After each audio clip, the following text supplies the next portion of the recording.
الرحمن الرحيم الحمد لله نحمده ونستعينه ونستغفره ونؤمن به ونتوكل عليه ونعوذ بالله من شرور أنفسنا ومن سيئات أعمالنا من يهده الله فلا مضل له ومن يضلله فلا هادي له ونشهد أن لا إله إلا الله وحده لا شريك له ونشهد أن محمدا عبده ورسوله صلى الله عليه وعلى آله وصحبه وبارك وسلم تسليما كثيرا كثيرا أما بعد فأعوذ بالله من الشيطان الرجيم بسم الله الرحمن الرحيم لا تأكلوا أموالكم بينكم بالباطل أو كما قال عليه الصلاة والسلام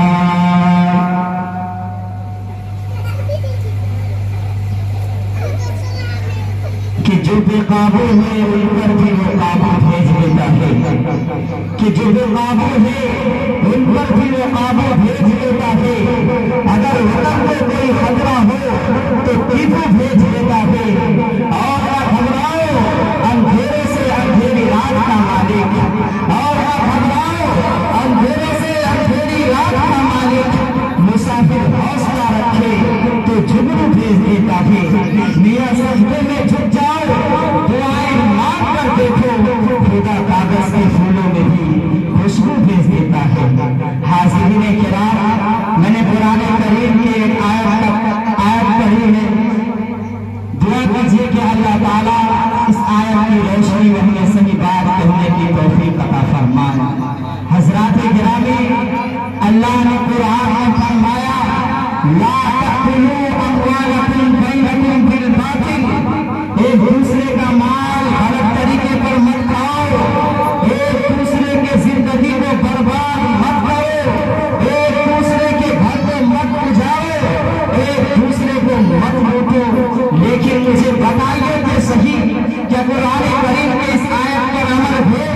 آج بہن کا حق مارنے والا مسلمان بھائی کا کھیت گوانے والا مسلمان پڑوسی کی زمین بےمانی کرنے والا مسلمان فلاح اور کھانے میں دلالی کر کے غلط پیسے سے جیب کو بھرنے والا مسلمان بولیے اپنے بھائی کے مال کو ناجائز کھاتا کہ نہیں کھاتا مسلمانوں کہاں سزا دیا تم نے قرآن کو کہاں سزا دیا تم نے قرآن کو ایمان والوں آپ کے اندر جو ایمان کی گرمی ہے اللہ چاہتا ہے کہ اس کو کھولنا چاہیے آپ بےمانی کی بدبو نکلنی چاہیے اور ہر مسلمان کو ایماندار بن کر زندگی گزارنا چاہیے بولیے یہ ذمہ داری ہے کہ نہیں ہے لیکن آج بیٹا جوان ہوا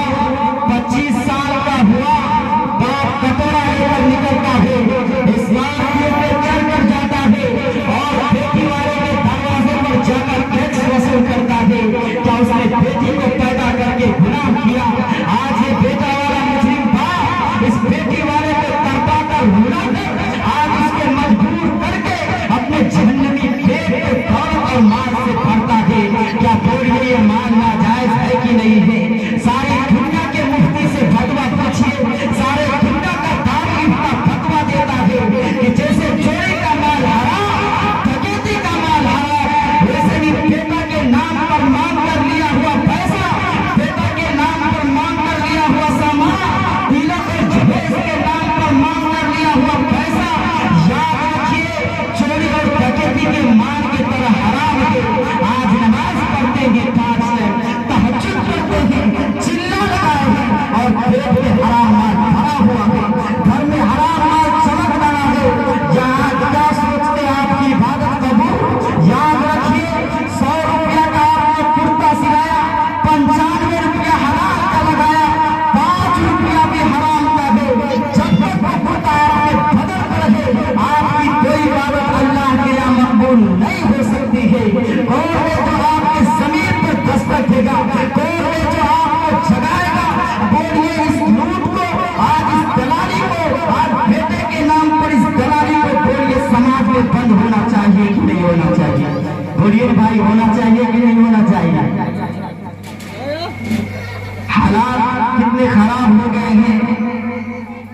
ابھی امارت شریعہ نے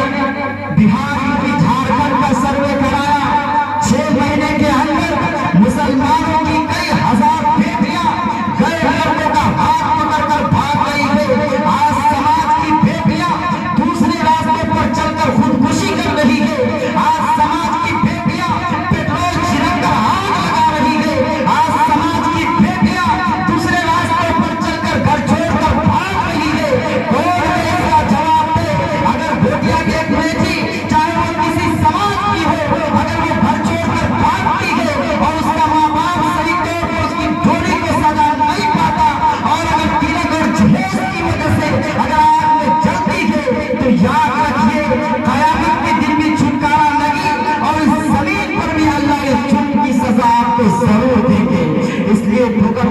بھٹیا والوں طے کیجیے کہ اللہ نے اولاد دی ہے تو جائز طریقے پر نکاح کریں گے۔ بولیے انشاءاللہ اس لوٹ کو، اس ڈکیتی کو سماج میں بند کریں گے انشاءاللہ۔ اب ایک رشتہ لگا، میں نے پوچھا کہ بھائی صاحب آپ تو حاجی صاحب کے یہاں گئے تھے، کیا حاجی صاحب نے بیٹا کے نام پر کچھ مانگا بھی؟ کیا بتاؤ حاجی صاحب مانگنے کا انداز۔ میں نے پوچھا حاجی صاحب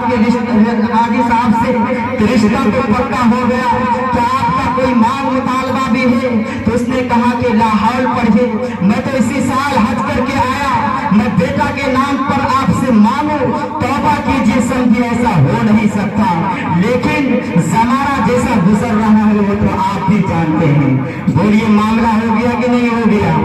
اور ایک نمازی صاحب نے کہا کہ سمجھی جب بات ہو گئی تو یہ بیٹا آپ کا ہو گیا، یہ کیسے بھوٹیا سے بنن کی جائے گا آئے گا، یہ کیسے ترقی کرے گا، یہ سب تو سمجھی بس آپ کو سوچنا ہے۔ بس اب ہم آپ کے سامنے کچھ بول کر ہی کیا کریں گے؟ بولیے معاملہ ہو گیا کہ نہیں ہو گیا؟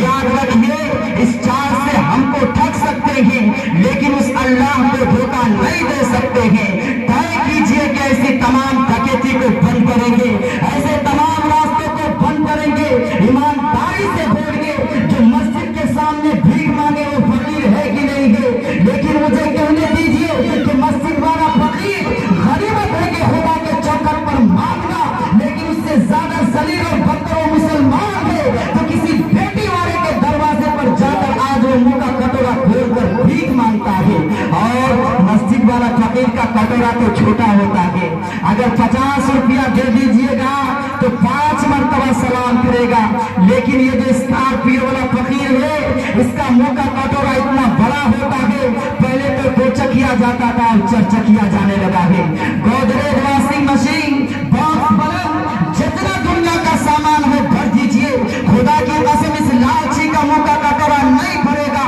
پیغمبر نے فرمایا کہ اس لالچی کو قبر کی مٹی تو بھر سکتی ہے، خدا کی قسم دنیا کی کوئی دولت نہیں بھر سکتی ہے۔ کتنے دن کھاؤ گے پیسہ، کتنے دن پھٹانی جھاڑو گے اس گاڑی پر جو تم نے کسی بیٹی والے کو تڑپا کر رلا کر اس کو مجبور کر کے لیا ہے۔ طے کرو کہ اے اللہ اگر میری جہیز کی وجہ سے اگر سماج کی کسی بیٹی کی اس سے گزرتی ہے تو یاد رکھیے اس کی آنسو کی آگ آپ کے گھروں کو جلا کر یقیناً خدا کی قسم برباد کر دے گی۔ ابھی حیدرآباد میں نکاح ہوا ایک بیٹی کا، 3 دن کے بعد بیٹی پھانسی پر لٹک کر مر گئی۔ باپ کو خبر ہوئی، ماں باپ گئے، بیٹی کو پھانسی سے اتارا، کفن کا انتظام کیا، مٹی میں دفن کیا، لیکن جب باپ پلٹ کر بیٹی کے گھر آیا تو تکیا کے نیچے سے کاغذ کا ایک ٹکڑا نکلا۔ اس کاغذ کے ٹکڑے میں بیٹی نے اپنے باپ کے لیے لکھا تھا کہ ابا جان میں دنیا سے جا رہی ہوں، لیکن ایک بات آپ کو لکھ کے جاتی، اس کو آپ بھی یاد رکھیے گا، اور وہ انسان جس کے کوکھ میں اللہ نے بیٹی دیا اگر ہو سکے تو اس تک پہنچانے کی کوشش کیجیے گا۔ ابا جان آج کے بعد جب آپ میری دوسری بہن کو گھر سے رخصت کیجیے گا تو دنیا کے سامان کے ساتھ کفن کا کپڑا بھی اپنی بیٹی کو ضرور دیجیے گا۔ معلوم نہیں کون سی ایسی رات ہوگی جب اسے پھانسی پہ لٹکنا پڑے، کم سے کم باپ کا دیا ہوا کفن تو ہوگا جس میں وہ آخری نیند سو سکے گی۔ آج حالات اتنے بدتر ہو گئے کہ آج میری بہن، آج میری بیٹی مجھ سے کفن مانگتی ہے۔ دائمو خدا کا عذاب تمہارے چوکھٹ پر دستک دے رہا ہے، بچا لو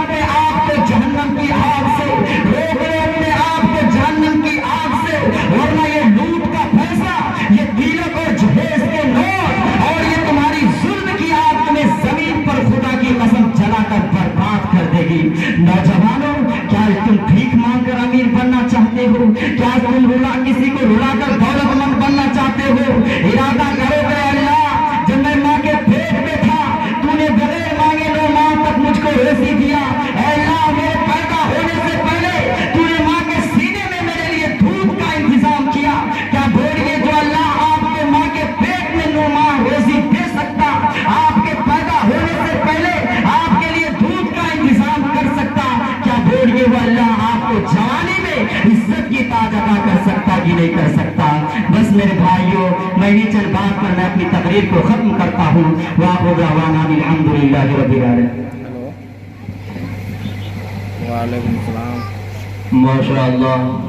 ٹھیک ہے۔ موصوف نے جس انداز میں اور جو بات کہی ہے موصوف نے، اگر ہم اور آپ اس پر عمل کر لیں تو خدا کی قسم پھر کوئی میٹر ہی نہیں رہ جائے گا، پھر کوئی بات ہی نہیں رہے گی، کسی طرح کا کوئی پریشانی ہی نہیں ہوگی شادی کرنے میں، کسی طریقے کا کوئی دقت، کوئی تکلیف اور کوئی مشقت نہیں ہوگی شادی کرنے میں۔ لیکن میرے بزرگوں، میرے نوجوانوں، ہم اور آپ نے یہ دل میں عزم اور ارادہ کر لیا ہے کہ بغیر جہیز کے، بغیر تلک کے، بغیر پیسہ لیے ہم شادی کریں۔